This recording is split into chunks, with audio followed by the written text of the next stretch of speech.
Join me as I dive into the myth of Icarus and try to figure out what really happened when he flew too close to the sun. The story of Icarus is one that's deeply ingrained in our cultural consciousness, and for good reason. It's a tale that speaks to something fundamental in human nature: the desire to push beyond our limits, to soar to new heights, and to achieve greatness. But the myth of Icarus is more than just a cautionary tale about the dangers of hubris. It's a powerful exploration of the human condition, a reminder that our greatest strengths can also be our greatest weaknesses. At its core, the story of Icarus is a deeply relatable one. Who among us hasn't felt the urge to defy gravity, to transcend our limitations, and to experience the thrill of flying high?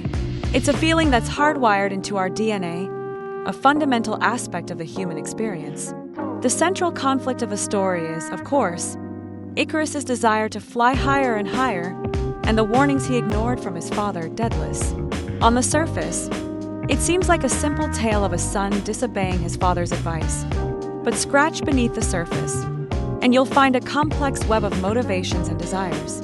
Icarus' father, Daedalus, was a brilliant inventor who had created wings for himself and his son using feathers and wax.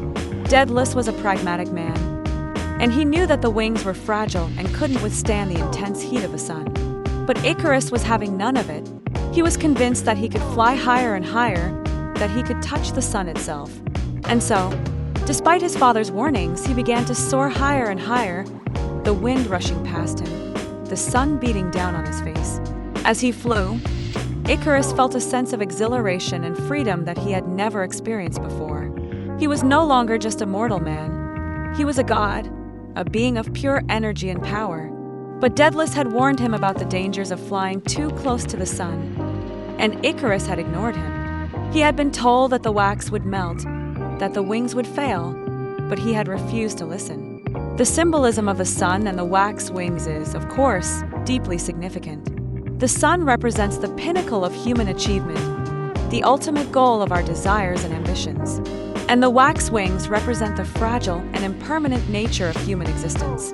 At its heart, the myth of Icarus is a story about the quest for freedom and the dangers of unchecked ambition. It's a reminder that our greatest strengths can also be our greatest weaknesses, that our desires and ambitions can sometimes be our downfall.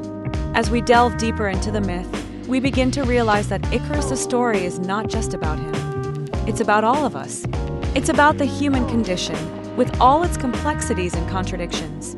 The themes of hubris and the quest for freedom are timeless and universal, speaking to something deep within us. They remind us that we are all Icarus, flying high on the winds of our own ambition, pushing ourselves to the limits of human endurance. The moment Icarus flies too close to the sun is, of course, the pivotal moment in the story. It's the moment when his wings melt, when he plummets to the ground, and when he realizes too late that his father had been right all along. The consequences of Icarus' actions are dramatic and far-reaching. His fall from the sky is a powerful symbol of the consequences of unchecked ambition, of the dangers of ignoring our limitations and pushing ourselves too far. In the end, Icarus' story is a cautionary tale about the importance of humility and self-awareness. It's a reminder that our greatest achievements are often tempered by our greatest failures, that our highest highs are often followed by our lowest lows. So what can we learn from Icarus' story? Perhaps the most important lesson is that ambition is a double-edged sword. It can drive us to achieve greatness, but it can also lead us to disaster if we ignore our limitations.